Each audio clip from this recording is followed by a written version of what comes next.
Le. Donc si on m'arrête, il faut le garder en vos têtes.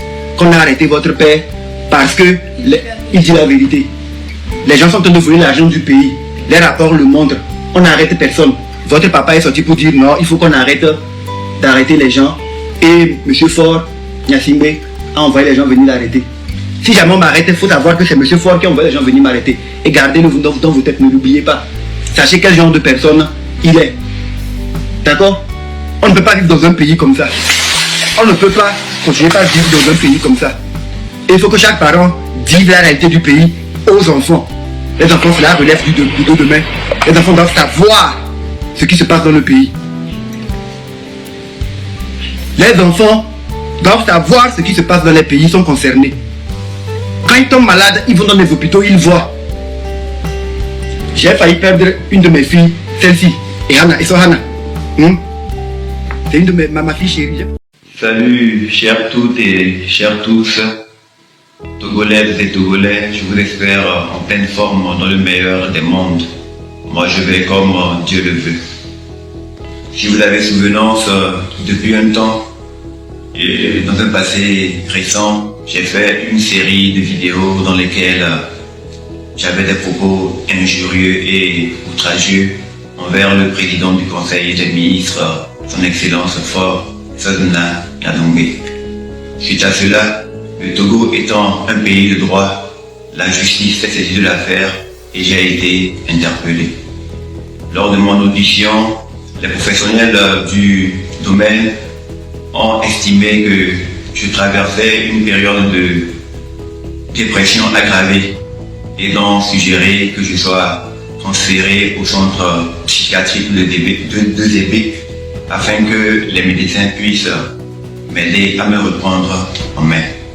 Donc, après quelques jours de traitement, aujourd'hui je suis un peu plus apaisé et je prends conscience de la gravité de mes propos et de mes travers.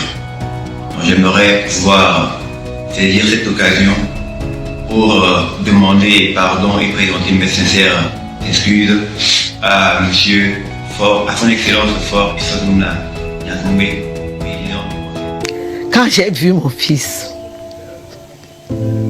ma gorge était nouée. J'ai dit, ils t'ont bastonné. Et il m'a dit oui. Ils t'ont injecté. Il a dit oui. Et j'ai dit, oh, pourquoi tu as accepté? Sa mère, présente lors de son arrestation par les forces de l'ordre, n'y croit pas. Et je prends conscience de la gravité de mes propos et de mes travers. C'est une pression qu'on a mise sur mon fils pour qu'il puisse parler. À le voir, c'est comme il est en train de lire le message qu'on a écrit de lire. Elle dénonce une détention arbitraire des autorités et une atteinte physique.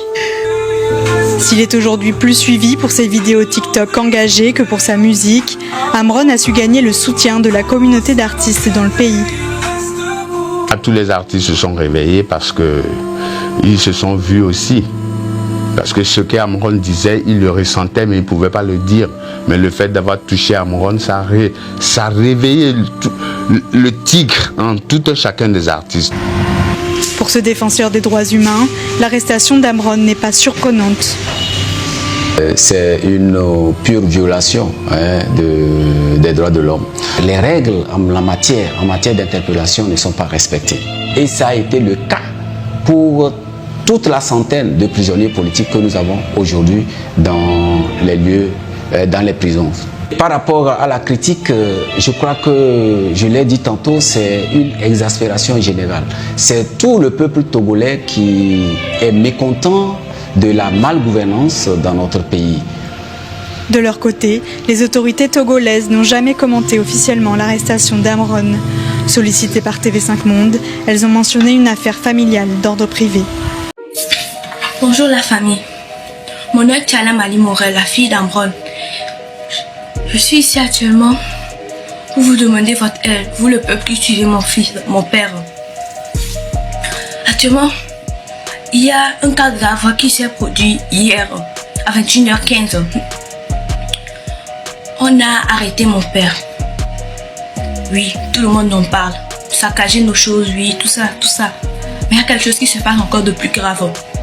On dit que mon père est fou. Mon père n'est pas fou. Il va très bien. Avant de partir, je lui ai demandé, papa, tu vas où? Il m'a dit, je reviendrai. Promis. C'est la vérité. Mon père n'est pas fou. Mon père a défendu la vérité. Il est pour la justice. Il n'est pas fou. Mon père n'est pas fou. Il va très bien. Avant de partir, on l'a pas tiré, on l'a pas menotté. Il est allé de soi. Donc mon père n'est pas fou. Il va très bien. Il va très bien. Je suis assis à sa place. Venez m'arrêter aussi que je suis folle. Venez.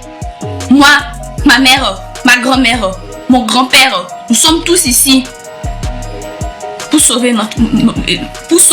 un membre de notre famille qui défendait la justice et on le traite de fou. Vous savez, j'ai ce qu'on envoyé pour dire que c'est ma grand-mère qui est arrêtée. Êtes-vous malade? Oui, quand on fait les vidéos, vous allez dire que oui, les enfants ne doivent pas faire les vidéos. Aujourd'hui, moi-même, je suis sortie pour parler à la place de mon père parce que trop, c'est trop. Vous venez, vous dites que ma grand-mère va venir. Va venir arrêter son propre fils. Même s'il est malade, est-ce qu'elle peut faire ça? Répondez-moi. Vous les mamans, vous pouvez faire ça? Vous pouvez faire ça? Amron n'est pas fou. Et actuellement là où il n'a pas peur. J'en suis sûre parce que c'est mon père. Je sais de quoi il est capable. Il n'a pas peur. Il est courageux. Je savais que ce jour allait arriver et il m'avait déjà instruit. Il m'avait déjà prévenu. Et aujourd'hui, vous, je sais pas si il y a ses amis dedans. Vous venez, vous dites qu'il est fou. Et dans son temps, vous dites que la mère, c'est elle qui a envoyé les policiers, plus de 50 policiers pour venir arrêter son propre fils. Pourquoi? Elle est malade. C'est vous les fous en fait, c'est vous quoi. C'est vous les fous, mon père n'est pas fou. Je vous le dis et je vous le répète. Mon père n'est pas fou. Il n'est pas fou. Il va très bien. Mon père va très bien.